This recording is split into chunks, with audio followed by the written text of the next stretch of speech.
ఎన్నో ఏళ్లుగా వరి సాగు చేస్తున్నాడు.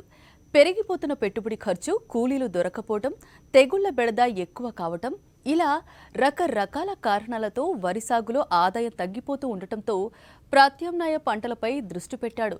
తక్కువ ఖర్చుతో బంతిపూల సాగును మొదలుపెట్టి మంచి లాభాలను పొందుతున్నాడు. ఖమ్మం జిల్లా పినపాక మండలం గోపాలరావుపేటలో రైతు లింగయ్య సాగు చేస్తున్న బంతితోట విశేషాలను ఇవాల్టి సాగుబడి కార్యక్రమంలో చూద్దాం.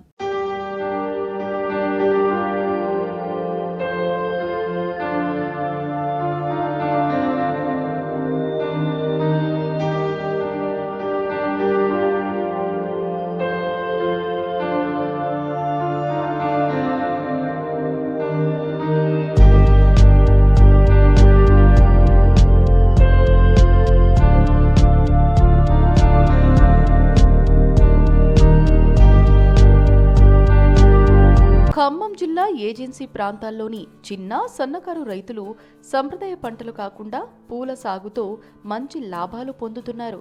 ఒకవైపు వరి సాగు చేస్తూనే కొంతమేర పూలను కూడా సాగు చేస్తూ అదనపు ఆదాయాన్ని ఆర్జిస్తున్నారు. ఏజెన్సీ ప్రాంతమైన పినపాక మండలం గోపాలరావుపేటకు చెందిన లింగయ్య అనే రైతు తనకున్న 5 ఎకరాల్లో వరి సాగు చేస్తూనే పక్కనే 1 ఎకరం పొలం కౌలుకు తీసుకుని బంతి పూలను సాగు చేస్తున్నారు.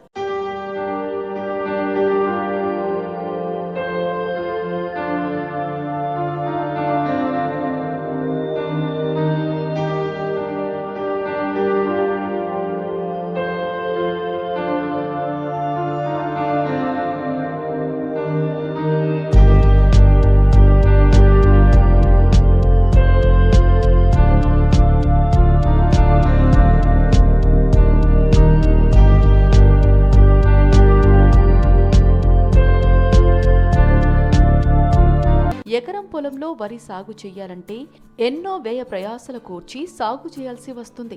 తీరా సాగు చేసిన పంటను అమ్మితే ఖర్చులన్నీ పోను, పెట్టుబడి కూడా మిగలటం లేదు.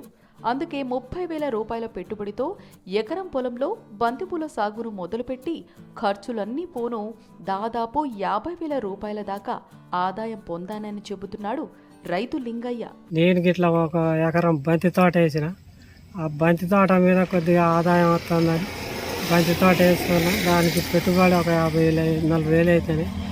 40,000 బదులు మళ్ళీ ఒక 40,000 పూల మీద వస్తాను. చుట్టుపక్కల ఊళ్ళో కూడా అవి కొనుక్కుంటారు. నాకు ఆనకాలం వరి పొలం చేస్తే అది పెద్దగా ఏం పంట రావట్లేదు.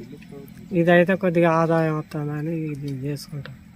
మేము ఎకరం కౌలు తీసుకొని బంతి తోట వేసినాము. మాకు పెట్టుబడి 40,000, ఖర్చు 40,000 వచ్చింది. అవి పోను 30,000. ఈ వర్షాలు చేయబట్టి పువ్వు ఖరాబ్ అయింది కాబట్టి 30,000 వస్తాయో అనుకుంటున్నాం. వచ్చే సీజన్ ఉంది అనుకుంటున్నాం.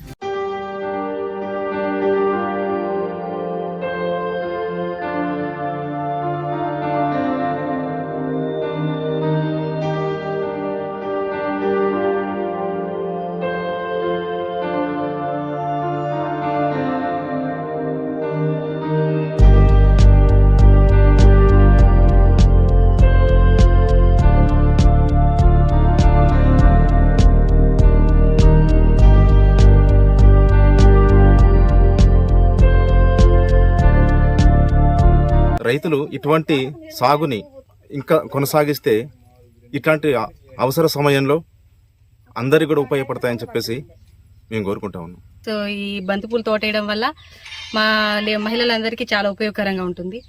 ఈ చుట్టుపక్కల ఎలాంటి తోటలు వేయకపోవడం వల్ల ఈ బంతిపూల తోట అనేది చుట్టుపక్కల గ్రామంలో ఉన్న మహిళలందరికీ చాలా ఉపయోగకరంగా ఉంటుంది.